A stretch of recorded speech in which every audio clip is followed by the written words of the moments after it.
Lindsay Miller, ladies and gentlemen. She sings, she dances, she does makeup. She's basically the white Beyonce. It's pretty true. It is pretty true. That's what they call her. You should have told me that I was talking about alcohol before we started. Is that a no-no? Yeah, that was a no. That's okay. She hasn't done any alcohol. No, not yet. Okay. Oh, man. It's good to see you. It's good to see you too. Thanks for inviting me. Absolutely. This is pretty great. So this is the second episode of the podcast. And yeah, it's all up from here. It's pretty legit. Yeah, just upward directory so far. So You're gonna be so popular. Thank you. Mm-hmm.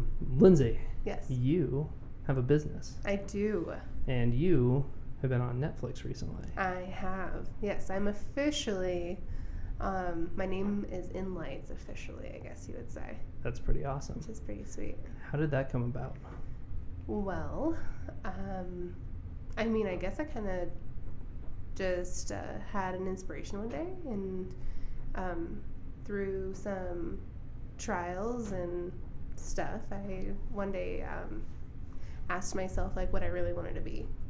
So you've been in my life since I was 14 years old, right? So you've been... It's been that long. Right? It's been so long. So through the adversity, I kind of just, like I said, I asked myself, like, what do you want to do? Like, I was sitting, I remember, in the basement of my dad's event center. And I was sitting there, and I was questioning to myself, like, if I could be anything, like, what would I be when I grew up, right? And being a makeup artist came to my mind because I knew that I was really good at it. And the reason being is because when I was in college, my dad asked me to come down, and he's a photographer, as most people know, but he's an international photographer and very well known. And so his client needed her makeup done. And so he called me, and I think he was just trying to trick me into coming home. But what ended up happening was I came and I did her makeup, and she loved it. And so what ended up happening was like referral after referral ended up happening. And when was all of this happening? Like when I was, let's see here, back in 2001. So like when I was like 21. Yeah, 21 years old. 2001? Oh, sorry. No, sorry, 11. Yes. I'm really good at math. I do makeup, not math. So it's okay. Yeah, so I was 21 years old, and that's kind of like when that epiphany happened. So I started kind of just doing it like here and there for people, and referral after referral happened. And then what ended up like inspiring me was one day I was doing women's makeup, and I had like finished it, and I showed her in the mirror. And what ended up happening was she ran to the bathroom and just started crying, like just freaking out. And I panicked and I ran after her, and I followed her to the bathroom. And what ended up happening was she looked at me, and she had just cried all the makeup I just put on. But what she proceeded to tell me was that she had never seen herself in that, like, and felt beautiful before.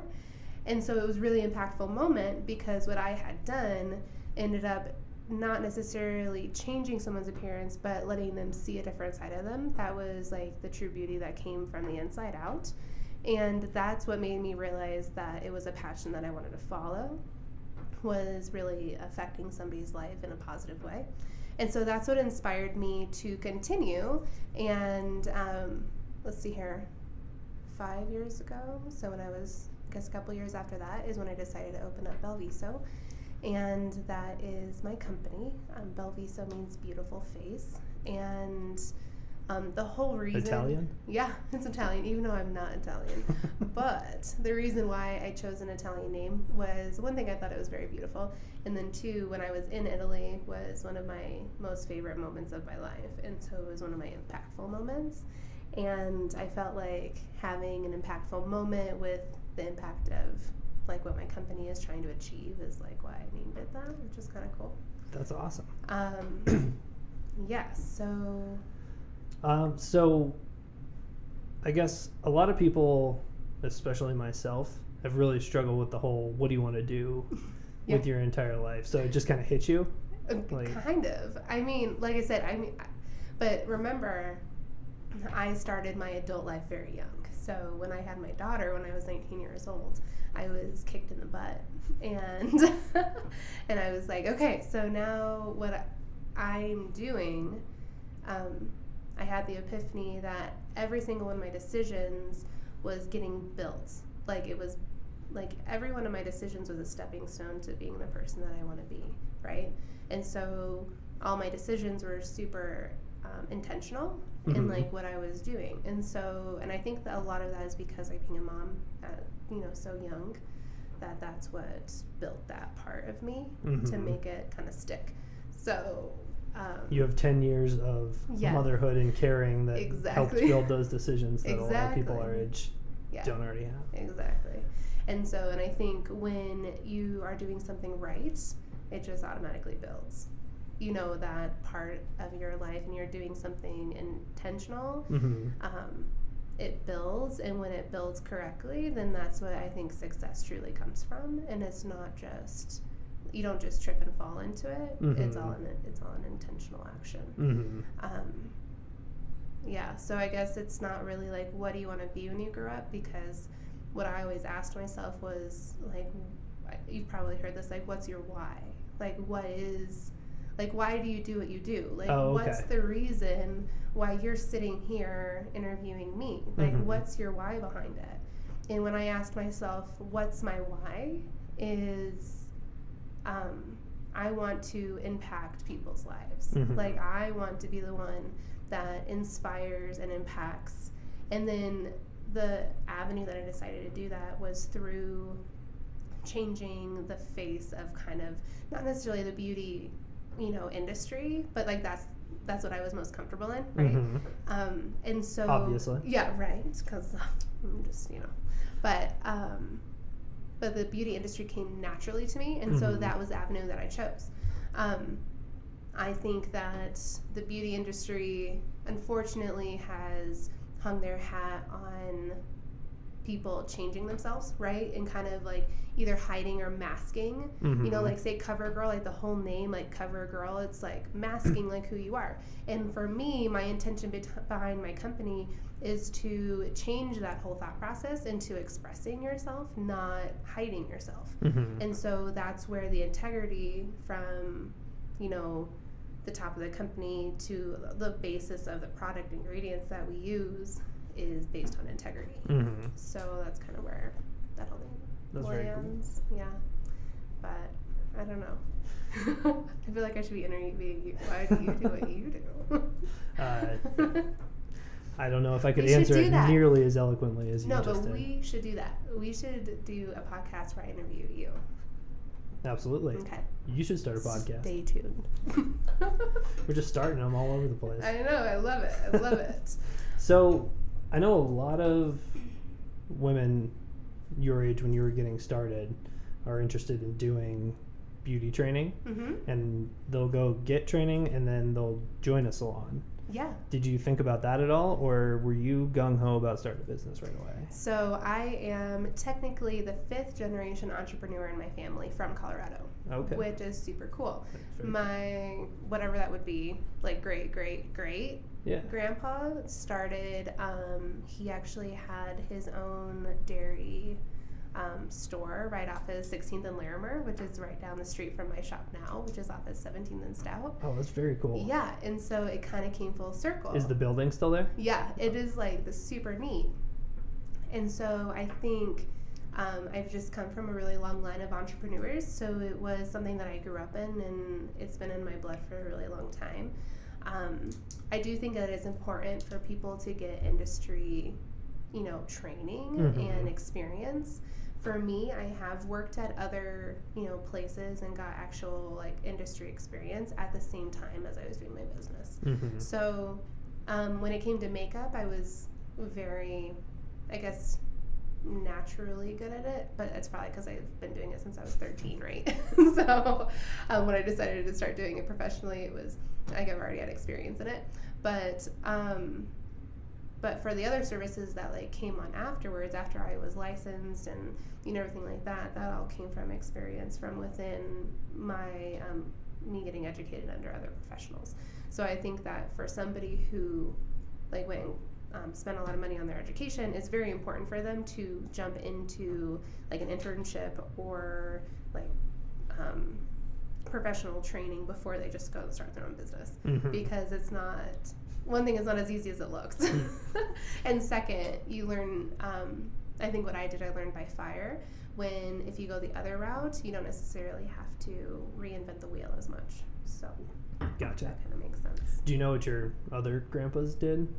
Yeah, so dairy farm, and then my great uncle and grandpa actually started the Denver Zoo, which is super cool. Are you kidding me? Yeah, so when you go down and there's, by the merry-go-round, down like in the zoo, they have like that big merry-go-round.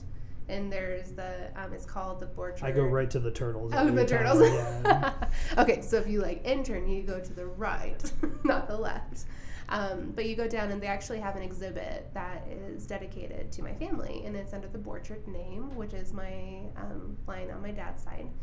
And so the Denver Zoo and all of that stuff was started by our family, which is pretty cool. How long have we known each other? I know. I never knew that. Because I don't like to, I don't know, gloat about myself a lot.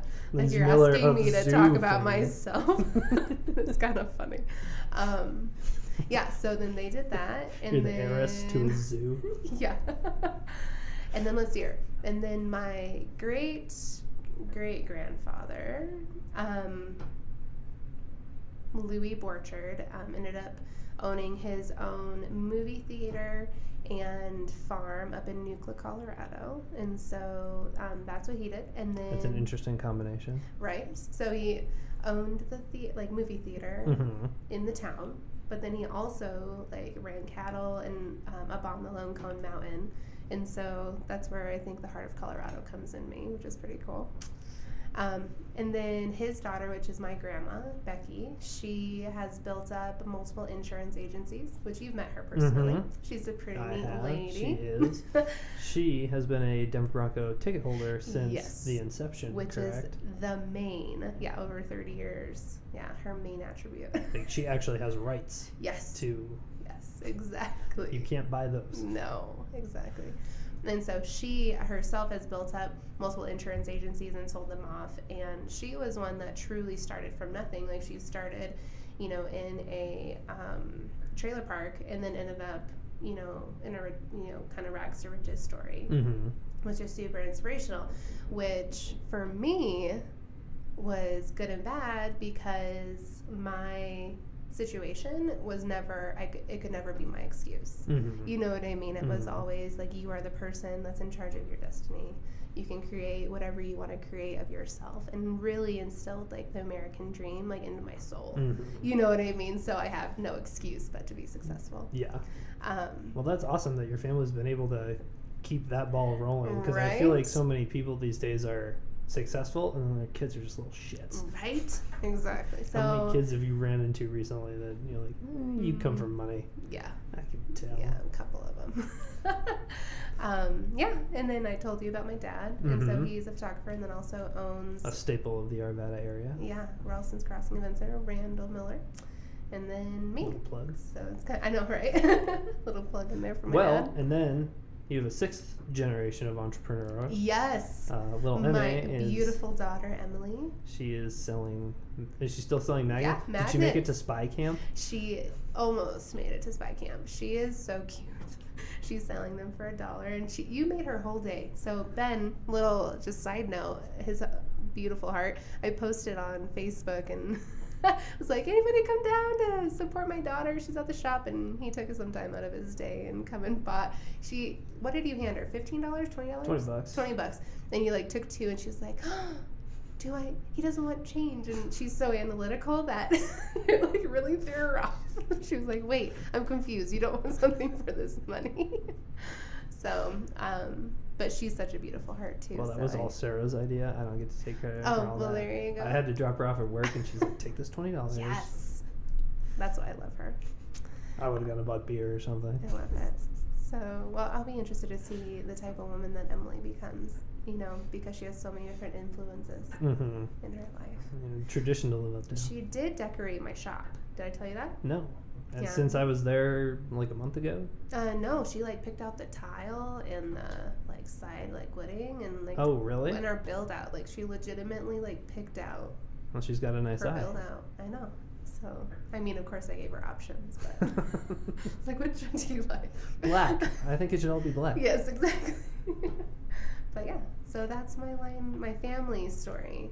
So I think it's a little bit different when you are talking entrepreneur business, because as you know, like running a business is different from being an entrepreneur, which is different from being a professional. You know, and so to collide all three of them is like where I think you find that harmonious success. Now, what's exactly the difference between the first two? Because obviously you know that, I know that, but... Okay, we'll talk about it. Okay, so what I think, like running a business is like numbers games, right? Where you have your profit and loss margins, you know where your income levels are, and it's the production part, you know, of running a business. And that's where I think you get business majors and you have people who invest and investors in business. So you have that side of it, and then you, like where I come in is like the entrepreneur side of it. So entrepreneurs, I think you have this like internal fire that it's burning in you to create your own, you know, world. You know what I mean? Like you're creating your own businesses and you're doing and you're creating, and you have kind of this second drive. So it's not necessarily all like one lane, you know, and it's a combination of those two. Gotcha. And then one of my favorite books that E-Myth Revisited, have you heard that? That's an awesome like business book. What's it called? E-Myth Revisited. And it's this something that my mom had me read when I was like 19. And it really helped me identify that it's important to separate. So a lot of people, the professional or the contractor, you know what I mean? That some people have the will to be able to combine the business entrepreneur and then also the talent, you know, of the business, and that's like harmonious. But you can have the talent and then go work for somebody else, and that's just as great. It's just two different roads. You know, it's not that being an entrepreneur is better than being an employee. It's just two different routes, you know. And so to me, like where that success like really is seated is in when all three of them become harmonious and you know how to like work in your strengths. And then you hire out what you're not very good at. You get other people to take care of the dirty work. Exactly. Yeah. That's awesome. I'll have to read that. Yeah, you'll like it. You'll like it a lot. I feel like I struggle a lot with the first part, the business person part. Like, I feel like I have a lot of See, I would think you would be good at that, though. No, I feel like I have a ton of entrepreneurial fire for about 10 minutes. And then you're like... I get super into something, and then I'm just over it, and I'm like, all right, on to the next one. If we make it past 4 podcasts... And you're like, squirrel? Which one? If I can get 4 podcasts out, I'll be like, I've conquered it. I think you did, though. Like, the fact that you've been started is, like, it's fantastic. I know. That is not my... Starting new things is not my weak suit, as Sarah will tell you. I love it. But it's fun. Like, to me, something that drives me is building. So, like, I don't know what it is, but I love building a company. Like, I love, like, building something from the ground up and seeing it grow and mature and divide. And that's why I think there's so many growing parts, you know, to, like, what I'm doing. Because you ask me, like, what are you going to do in the future, right? And I'm like, I don't really know. Like, we'll just see, like, what this decision, like, turns into. And I wanted to talk a little bit about that too. I remember when you were living down the street, and you had that little house, and you completely renovated the entire thing. Yeah. That was the beginning of the business, if I'm not correct. That was. So I guess technically the beginning of the business was when I rented out my dad's basement of his event center. So I rented it out for a time. That was in 2012. Okay. So when I was 22. And what I did was I like rented it out per half hour to like take my clients to, because I started out in like the bridal, like doing bridal makeup.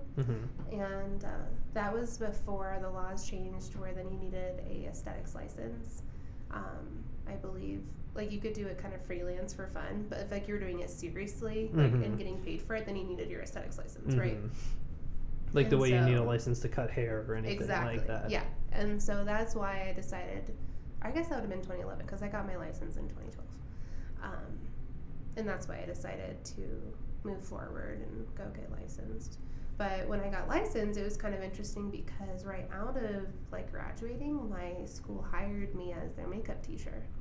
So it was kind of like right out of school? Like literally the next week, like I was hired to do makeup. That's awesome. And so I guess that was technically the beginning. Congratulations. You're good enough to teach. Yeah, that's exactly what it was. And I'm like 22 years old. Like, no, you've been licensed for 14 minutes at this point? Yes. Like, licensed for 14 minutes. Like, here you go teach a class, have fun. I'm like, okay. That's awesome. And that year was also a really big year because Procter & Gamble contacted me. And so they're the people who own like CoverGirl and Oil of Olay and stuff like that. And so they contacted me to go and do an event for Oil of Olay for a bunch of dermatologists. Like legit, like I was literally 22 years old, right out of like getting my license. I had become the makeup artist of the year for a Raw thing, and I think that's how my name got out. And so they contacted me and hired me for this thing. So that, I think it was like what was the beginning really to like the fire under like what was happening in my life, because all of these big name people just started like popping up. Yeah, that's crazy. You know, I mean, Procter & Gamble is a gigantic company. Gigantic, like crazy. That's insane. And that is where, so that was about the same time. Did someone just knock on, was that Michael knocking on the door? Maybe. Yeah. So you want to go let it bid real quick? No, I'll just tell him if he's here. Oh yeah, he said he's outside. Here, I'll pause this for just a second. We'll go let him in. Okay, we're back. Had to stop for a second to let Lindsay's boyfriend into the house. Yes. So he wasn't standing outside. That was my fault. I was ignoring my phone. Whoops. Okay, so what were we talking about? Procter & Gamble had just contacted you. Okay. Fresh-faced out of the licensing process? Yes, which was crazy. So this big time, director from New York calls me. Actually, they email me and they're like, "Hi, we got recommended to you. We're doing this big event in Denver." Like through the school they recommended you? No, just like a person who had, one of my clients had recommended me, and it was just kind of one of those like freak things. You just made the right face up and they had connections. Because I think when you say it's all like who you know, it's like really who you know, right? And so, yeah, I made the right person happy is kind of what happened. And so they contacted me and they're like, "We need to set up an interview." I was like, okay, yeah, sure. So I ended up setting up just a phone interview with this lady, and she's like, "Okay, great, you're hired." And I'm like, okay. And I had never been paid this much in my life. They were like, "Is $750 okay for you a day?" And I was like, How much were you charging when you first started your half-hour sessions? Oh, like $10. Like it was like nothing. Right? I don't know if I have time to do 75 faces. Yeah, exactly. Yeah, because I've never ever wanted to nickel and dime people. Ever. Like it's a part of just who I am as a person. I'd probably give you something for free before I charge you for it, right? And I can personally attest to that because you did the makeup at our wedding, so we tried to pay you. Yes. And you wouldn't let us? Nope. Because you're my man. You're one of my best friends from when I was in high school. So, oh yeah, that's kind of loud. Still getting used to the water jug thing. Right? That's okay. So, what was I saying? Okay. So they called me and they were like, "Is this daily rate, like, this is what we're offering," right? I was like, holy crap.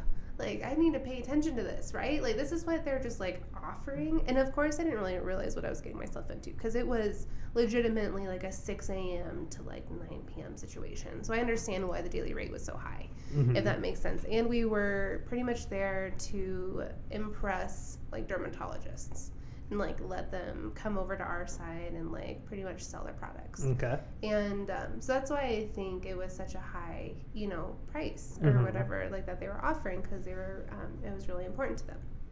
So that event is when I was introduced. So the artist that was with me was Maisie Dunbar, and so it was her and I working side by side, and she is a very successful like artist, and I was nothing to her, right? Like, I mean, I was no competition. Mm-hmm.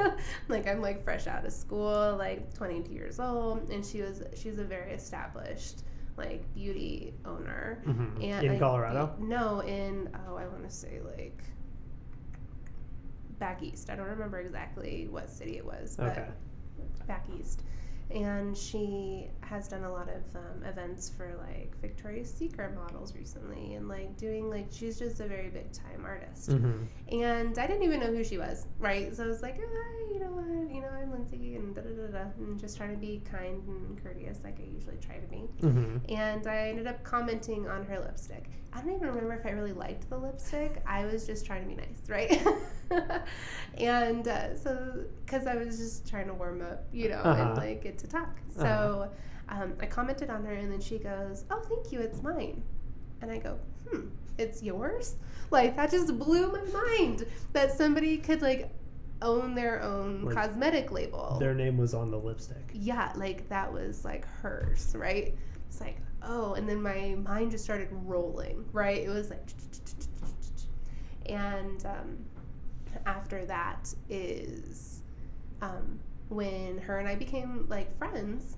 And then so every like this event lasted for about a couple days or whatever, and so every time at lunch she would give me information. So I was like, so how did you go about doing that? And I started asking her questions, and I think because I wasn't intimidating to her, she opened up to me and was like, I mean, not very many industry professionals will like tell you their secrets, right? Yeah. Like everybody's like very like close-knit and like plays it pretty close with the chest. Yeah, exactly. And she was so open to me. She's like, here's my manufacturers, like these are the people I like, these are the people not to trust and who to trust. And she really just like gave me like information, which kind of took some of the research out for me, right? So I just like went to the ones that she trusted. So this could have been a good and a bad thing. So she could have told me crappy people and I would have probably believed her, right? But luckily, she told me, accurate information. Has she continued to be a mentor for you at all since then? We actually haven't talked since that event, but we still follow each other on social media, and so like we'll still connect and stuff like that. But it was really kind of one of those. If you're my friends like listening, you probably heard me say this in the past. Is that I really believe that some people are meant to be in your life for a second, some people are meant to be in your life for a minute, and then some people are meant to be in your life for a lifetime. So like you're one of my lifetime friends, and then she was a person that was literally put into my life for a second that made a big impact, kind of a situation. And so I started doing research, and that is when Belviso Cosmetics was born, is like after I was able to pair with the manufacturers and they approved me. Then and it was literally because of those like big name like labels, were my client lists, right? And so I was approved with it, and that's why I moved forward with the cosmetic brand.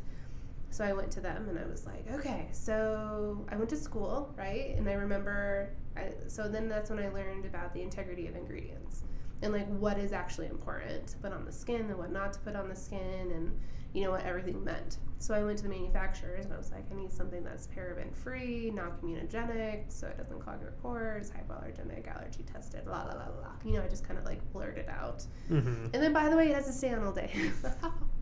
And so they came back with our cosmetic brand. And why it's such a beautiful line is because we didn't cut corners on it, which means our profit margins aren't as high, as others. But to me, that was okay because... Well, and like, brand loyalty is super important with makeup. I know whenever Sarah goes to buy some, she will only buy certain brands that she knows and trusts. And so I feel like with makeup more than a lot of things, that type of brand loyalty is super important. Once you get somebody, they're hooked.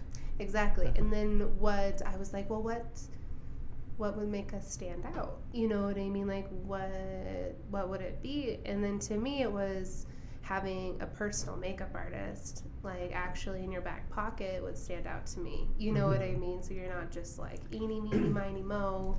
Yeah. That one looks fine, you know, or whatever. And so then we added the whole customer service like layer on top of it, and that's what I think really made everything blossom. So is your business more product centered, or? So my business is like a bunch of things. So we have different. It was kind of, so it it blossomed from starting makeup, and then it went into like hair and makeup for brides, and that's what really took off, was our bridal impact and being able to affect somebody on the day of their wedding. And then, so that's how it kind of like turned into, and then I could see why that would be alluring too, especially with your kind of aha moment. Yeah, like exactly. Because that's the perfect time to get one of those. Right? Exactly. And that was, I love brides. Like, not a lot of people are, they're like, oh, how do you deal with, you know, crazy brides or whatever. I love brides because it's really hard to be mad at somebody when you're playing with their hair, for one. And like when you can like ease the stress, you know, just because like it's amazing to see somebody's face before and after, like their transformation, and to be able to give somebody the confidence to walk down the aisle is just a huge impact. You know what I mean? And like for some reason I was blessed with, you know, I think calmness, and I can really like help somebody like prepare for that moment. And that's something that I love about it. And so that's one side of our business, is the bridal beauty side, and that's what our foundation came from. And then, well, on that note, before you go there, I wanted to say that Sarah has mentioned that to me before, because you know all the hecticness before our wedding, like was crazy. You know, like a couple hours before or the day before, I was like, I don't even know if this is happening. Like it was just nuts because our venue flooded 3 days beforehand. So Sarah has mentioned to me before that like as soon as she saw herself, like makeup, the hair, the dress, like as soon as that happened, then she was locked in. She was like, nothing else mattered. And so and then it was you guys. I'm sure I'm sure that is something that you run across all the time, is like girls see their face and they're like, okay. Yeah, and that confidence, right? Because beauty is a weird trust fall. Like it's like when you're giving someone that amount of trust and power, you know, especially on that kind of a day.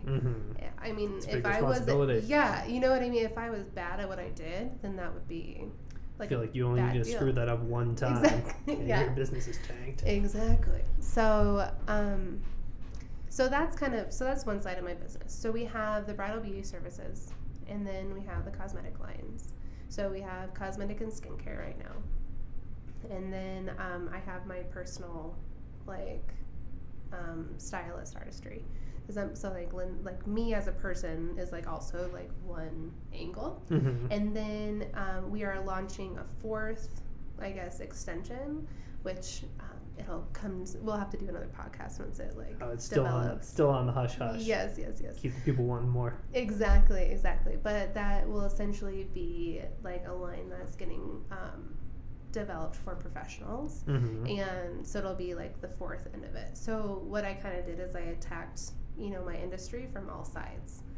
That way then I don't ever want to look at somebody as competition, you know what I mean? But so that way I'm kind of a check and balance. My mom told me one time, she goes, just be careful not to put all your eggs in one basket, you know, and that really stuck with me. You know, don't put all of your like livelihood in like one thing, because that one thing could fail. And so I'm really developing our company from kind of like a lot of different perspectives, but still having that main goal of what I told you about kind of changing the beauty industry from like changing someone to that person enhancing and expressing themselves. You know what I mean? So I'm kind of like attacking it from all angles. What was I talking about? Because I feel like I went on a tangent. We started out, you were selling makeup. We were kind of going through your growing process. Gotcha. Sorry, I was like, I go on tangents really easily, so you have to reel me back. So I didn't expect for our cosmetic line to get as popular as it is as fast as it happened. And I think a lot of that is just what I was saying, like when you're doing something right, then people hold on to that. And I think I was able to build my name, you know, and so people could trust me as a person, you know, and when you talk to me, I'll never sell somebody something that they don't need. And like they know that from me right off the bat, because I would much rather develop a client that would come back to me and trust me every time than to sell somebody something that they don't need and then they're like, oh, just that's get a sale stupid. to have a sale. Yeah, like that doesn't make any sense, right? Yeah. And that's the reason why our whole entire product service, you know, pricing was developed from a point of view that like, what would I pay for this? Like, I'm not even industry. So many people are like, you should charge more than what you do. Like, you should charge more, really, like, for, like, what you give. And to me, like, I would want to, like, I don't want to ever nickel and dime somebody, so I have it priced for what I would pay for it. And that's where it stays, so that we're booked, you know, and which is kind of, I think, unique in the type of success I've already experienced, because usually prices go up, you know, like when you become more sought after. Corner of the market, raising prices. Exactly, yeah, and that's kind of not the direction I'm going. So I guess back to my storyline on what happened in my life. Procter & Gamble, you know, that whole thing happened. And then I got a call from Glow. So Glow Minerals is another high-end product mineral line. And they called me and... Here, I'll pull that just a little bit closer. Is that better? You can pull the mic closer. You don't have to get on. Okay. Is that better? That's perfect. Okay, cool. So then Glow was hiring and they were looking for national educators. And they contacted me and asked me to come in for an interview. So first I had to do a face-to-face, like over like a FaceTime interview.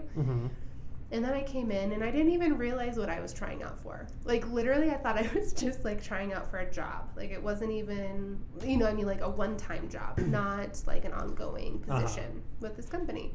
And I didn't really even realize who the company was.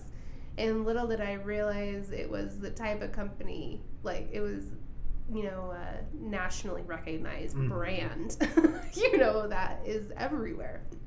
So I went in and was meeting with like the top, you know, women of that company and ended up doing the makeup on like the main lady of like this company, right? I had no idea who I was. I had no idea.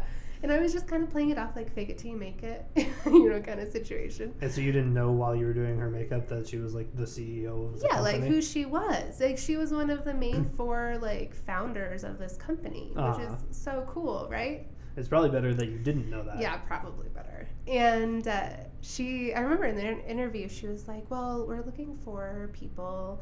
And I told her my whole entrepreneurs, like that's something that is close and dear to me and who I am. And she's like, well, that's one of our main, you know, polls and what we're looking for. And so after the interview, I ended up getting the position as a national educator for this brand. And that's when I started traveling. And so you see that I just go all over the place all the time. You are all over the place. All over the place all the time.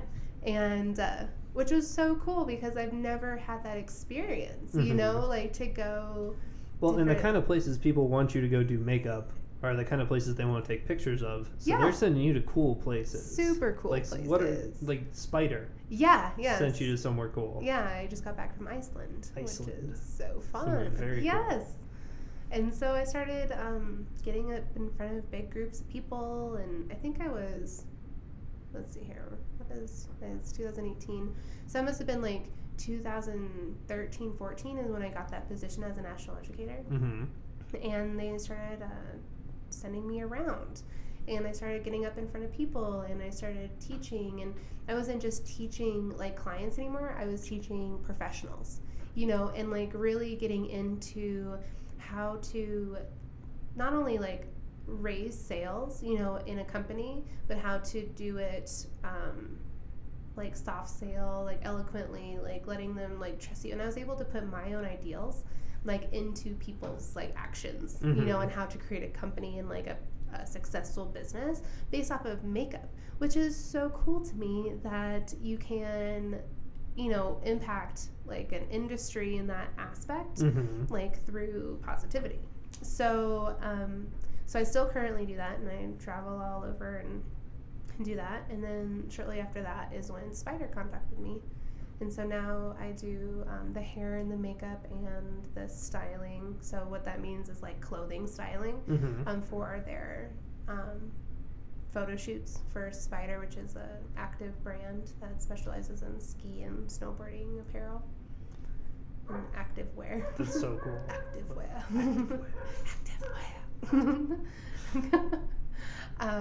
Yeah, the first cool place that Spider sent me was Crested Butte, which was so cool. They sent me there, and I remember like getting out like my makeup. I didn't, because it was my first like, I don't know how you would explain it, like photo shoot in the middle of nowhere. Yeah. You know what I mean? Like there was this, like you literally were just like making it up. Oh, your dog's cool. I think Sarah might have just got on. Oh, perfect.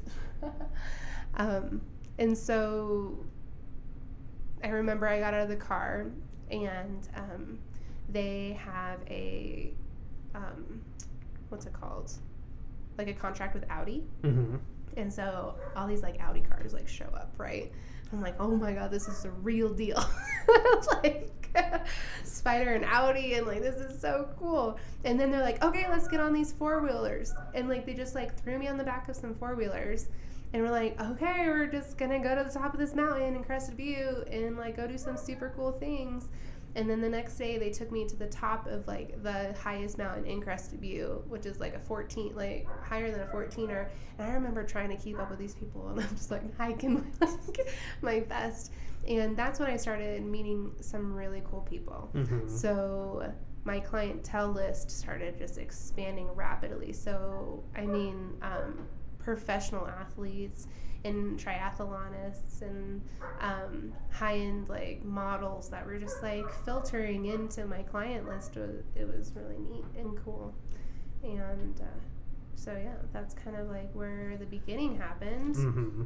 And then I was introduced to this really neat artist, and her name is Emily McKim. She came and helped me on one of my weddings, and it was so funny. So I was like actually looking to hire her. Like I had hired her onto my company to work for the bridal stuff, because that what I've been talking about at the same time. Belviso is still going.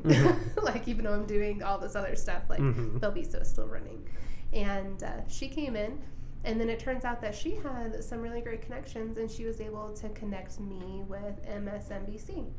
And so MSNBC hired me for the National Republican debates in Boulder, and that's when I was able to like get into the like broadcasting, that scene, as a stylist. So I met Hickenlooper, and I was doing stuff for all of the like senators and all of that cool stuff for the Republican debates, and that is what kind of excelled my career even further. Right? People are going to want to know, did you powder Donald Trump? I did not. He had his own stylist, because I don't have that shade of orange. But that's low-hanging fruit. But I was very intrigued by the personalities in those rooms, by the politicians, and seeing how they interacted with the media, and how, there was another layer of dynamics that, the public doesn't see. And it was really interesting to be on the inside of it, which was neat. And so that was a fantastic experience. Did you talk to any of the makeup artists that were brought in for other people? Like, yeah. I mean, and you're did they all have similar stories or something? I don't. I mean, I wasn't able really to get like their personal stories. Gotcha. But you can tell that all of the artists, that are excelling to like different levels, just have like that fire of ambition under them. I think what set Emily and I, which is fine because my daughter's named Emily, right? But Emily McKim, what set Emily and I aside is that we didn't just dress up. We wear straight up, like suit jackets and blazers, you know, and we make sure that when we walk into a room that we're the people that people are noticing, you know what I mean, and stuff like that. So it's a different level of professionalism that I think that's why her and I really connected, you know, and were able to do some really cool things. And she was also the same artist that I was hired on to do the Netflix movie with. And she was the makeup department head, and then I was assisting with that. And so, yeah, it's kind of cool. That's awesome. And so when did you get your current studio?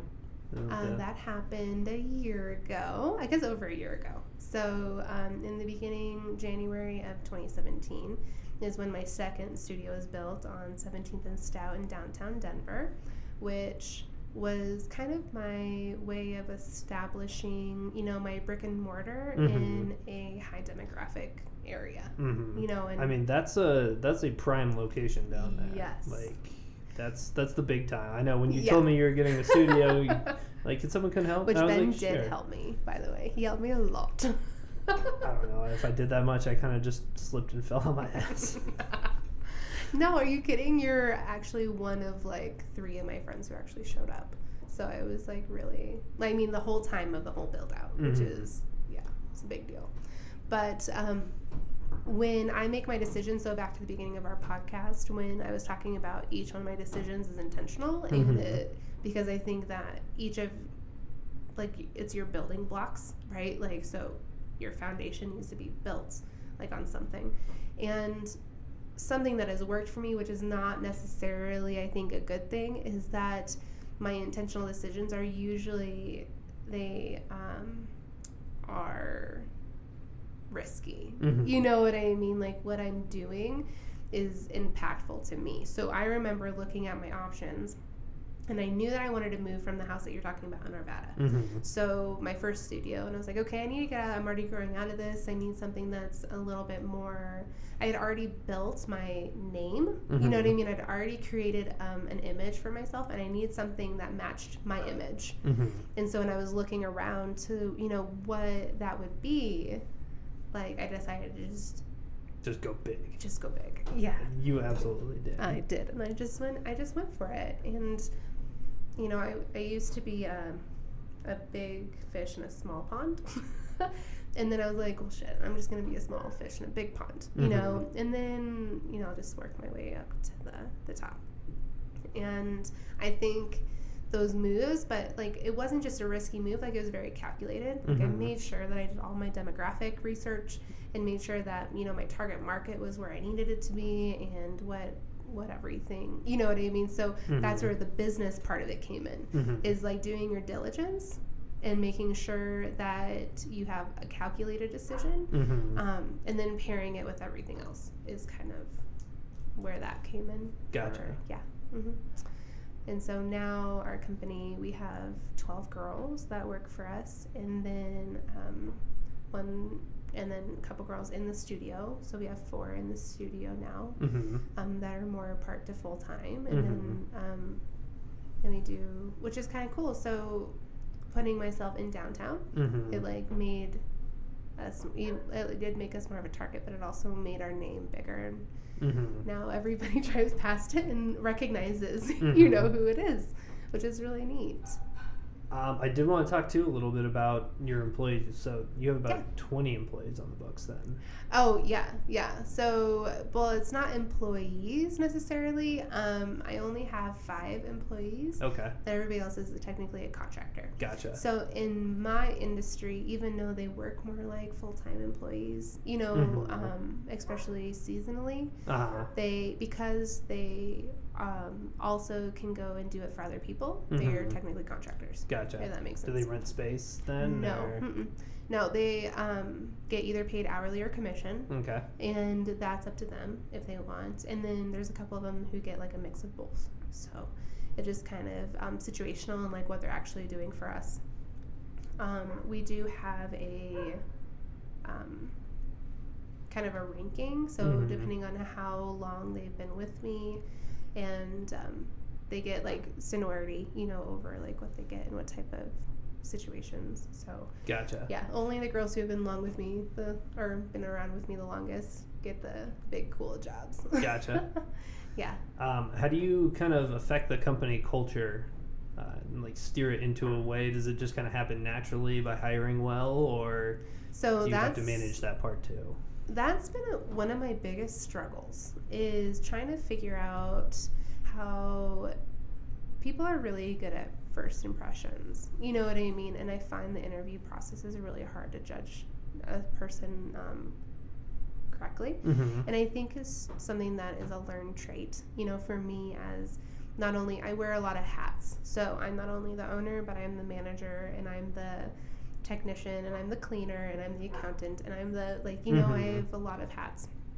And so when I'm wearing so many hats, I find that when I'm interviewing somebody, it's been interesting to me on how I place them. So what I've found works the best for me is to work people in their strengths and not in their weaknesses. So I really try to have a culture of communication. Mm-hmm. You know what I mean? And so they get they start off with weekly, I give everybody a chance. And so that's good and bad. Mm-hmm. Usually I give everybody a chance. Now that we're bigger, I can't necessarily give everybody a chance. Mm-hmm. So it's a little bit more streamlined, but and now checks and balances are put into place with managerial situations.